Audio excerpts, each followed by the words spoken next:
আল্লাহর হাবিব সাল্লাল্লাহু আলাইহি ওয়াসাল্লামের জামানায় এক লোক নবুয়তি দাবি করেছিল। ওর নাম ছিল মুসাইলামা। এসে নবুয়তির দাবি করে বলে, ইয়া মুহাম্মদ আন-নবুওয়াতু নিসফুন লাকা ওয়া নিসফুন লি। নবুয়ত তোমার অর্ধেক, আমার অর্ধেক, আমার অর্ধেকটা আমারে বুঝায় দাও। নাউজুবিল্লাহ পড়বেন না? আল্লাহর হাবিব বললেন, কি নাম তোর? এই বেয়াদবটা বলল, আমার নাম মুসাইলামা।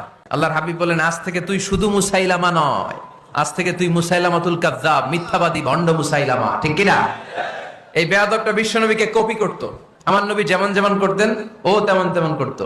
আল্লাহর হাবিব সাল্লাল্লাহু আলাইহি ওয়াসাল্লাম মদিনার নবজাতক শিশুদের মাথায় হাত বুলিয়ে দিলে বাচ্চাদের মাথার চুল বড় হয়ে যেত।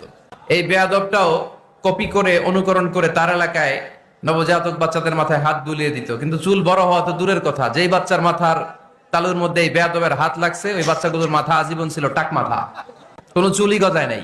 আল্লাহর হাবিব সাল্লাল্লাহু আলাইহি ওয়াসাল্লাম লোনা পানির কুয়ার ভেতরে কুলি করে ফেলে দিলে ওই কুয়ার পানি মিঠা পানির কুয়ায় পরিণত হয়ে যেত।